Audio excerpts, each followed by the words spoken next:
नमस्कार। आकाशवाणी देहरादून से प्रादेशिक समाचारों के साथ मैं पंकज सनवाल खुलबे। पहले मुख्य समाचार। केंद्रीय वित्त मंत्री ने लगातार 9वां बजट पेश करते हुए खादी, हथकरघा और हस्तशिल्प को सशक्त बनाने के लिए महात्मा गांधी ग्राम स्वराज पहल शुरू करने का प्रस्ताव किया। प्रधानमंत्री नरेंद्र मोदी ने कहा, केंद्रीय बजट 2026-27 मेक इन इंडिया और आत्मनिर्भर भारत पहलों के लिए महत्वाकांक्षी मार्ग प्रशस्त करता है। मुख्यमंत्री पुष्कर सिंह धामी ने केंद्रीय बजट को देश और राज्यों के विकास को नई दिशा देने के साथ ही सभी वर्गों के लिए अवसरों को बढ़ावा देने वाला बताया। और मौसम विभाग ने कल उत्तरकाशी, रुद्रप्रयाग, चमोली, बागेश्वर और पिथौरागढ़ जिलों में बारिश और बर्फबारी की संभावना जताई है। अब समाचार विस्तार से। केंद्रीय वित्त मंत्री निर्मला सीतारामन ने आज लोकसभा में वित्त वर्ष 2026-27 का बजट पेश किया। ये उनका रिकॉर्ड 9वां बजट था। बजट 2026-27 विशेष रूप से क्षमता निर्माण और सुधारों पर ध्यान केंद्रित करता है। वित्त मंत्री ने इसे युवा शक्ति संचालित बजट कहा। उन्होंने आत्मनिर्भर भारत को लक्ष्य मानकर लोक निवेश पर अधिक बल देते हुए ढांचागत सुधारों, राजकोषीय वित्तव्ययिता और मौद्रिक स्थिरता का अनुसरण किया। वित्त मंत्री ने 6 सेक्टर में नई पहल का प्रस्ताव किया। इनमें रणनीतिक क्षेत्रों में विनिर्माण तेज करना, औद्योगिक क्षेत्रों का कायाकल्प करना, सूक्ष्म, लघु और मध्यम चैंपियन उद्यमों का निर्माण करना, बुनियादी ढांचे को सशक्त करना, दीर्घकालिक ऊर्जा सुरक्षा और स्थायित्व सुनिश्चित करना तथा शहर आर्थिक क्षेत्र विकसित करना शामिल है। वित्त मंत्री ने भारत को एक वैश्विक जैव औसत विनिर्माण केंद्र के रूप में विकसित करने के लिए अगले 5 वर्ष में 10,000 करोड़ रुपए के परिव्यय का प्रस्ताव किया। इससे जैविक घरेलू उत्पादन के लिए परिवेश तैयार होगा। वित्त मंत्री ने कपड़ा सेक्टर के लिए एकीकृत कार्यक्रम का प्रस्ताव किया। इनमें रेशम, ऊन और जूट जैसे प्राकृतिक फाइबर तथा मानव निर्मित फाइबर और आधुनिक फाइबर में आत्मनिर्भरता के लिए राष्ट्रीय फाइबर योजना, पूंजीगत सहायता से पारंपरिक क्लस्टरों का आधुनिकीकरण प्रस्ताव शामिल है। सूक्ष्म, लघु और मध्यम उद्यमों को विकास का महत्वपूर्ण इंजन बताते हुए वित्त मंत्री ने चैंपियंस के रूप में इन्हें विकसित करने के लिए 3 सूत्री उपायों का प्रस्ताव किया। इन उपायों में इक्विटी सहायता, नकदी सहायता और पेशेवर सहायता शामिल है। वित्त मंत्री ने इन उद्यमों को प्रोत्साहित करने के लिए 10,000 करोड़ रुपए की लघु मध्यम उद्यम विकास निधि शुरू करने का प्रस्ताव किया।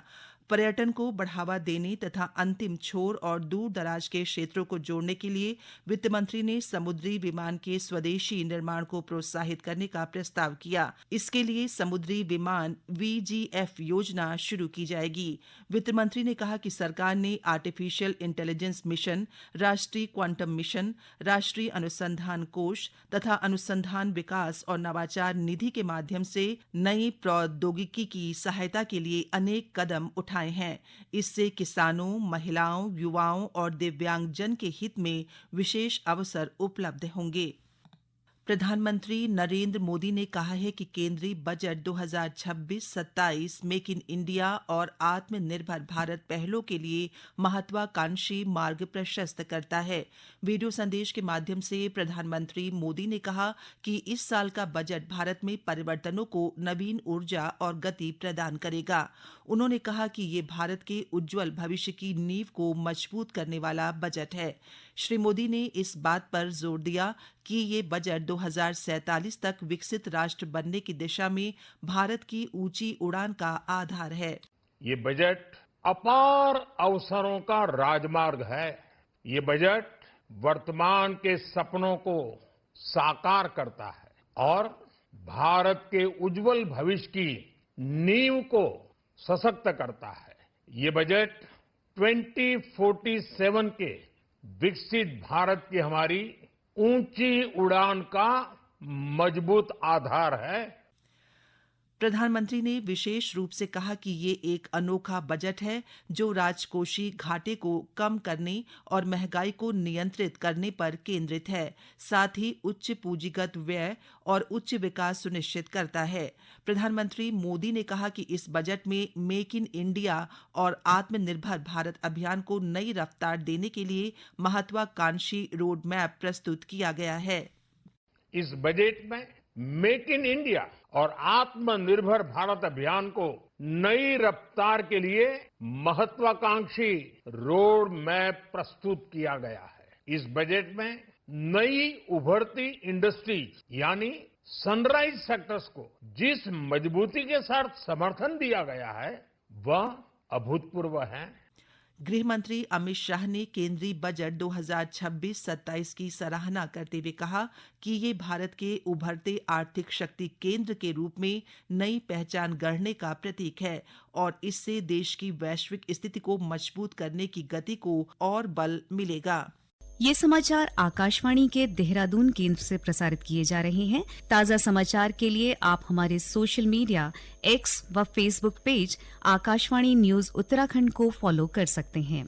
साथ ही ये समाचार हमारे YouTube channel Akashvani news Uttarakhand पर भी उपलब्ध हैं।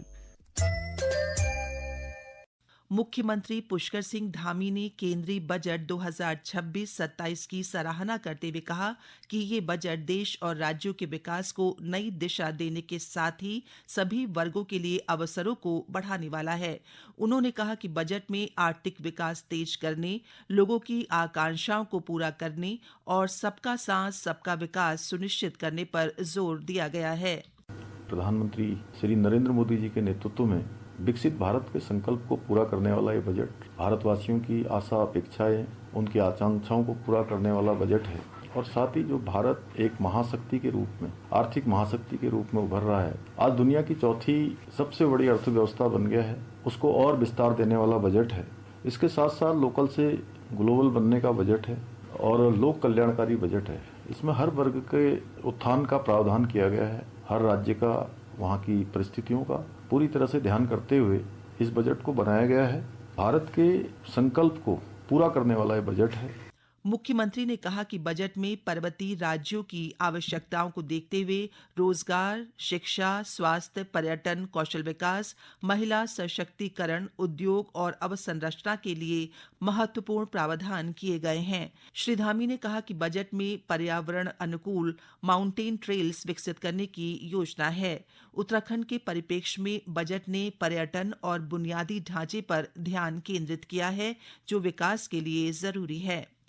इस बजट में हमारे जैसे पर्वतीय राज्य की आवश्यकताओं को ध्यान में रखते हुए इंफ्रास्ट्रक्चर, पर्यटन, कृषि, उद्योग, युवा, महिला सशक्तिकरण की दिशा में भी प्रावधान हुआ है। ये बजट विशेष रूप से इसलिए भी महत्वपूर्ण है कि हमारे राज्य को जो अतिरिक्त संसाधन है राज्य के विकास कार्यों के लिए, वो इससे प्राप्त होंगे।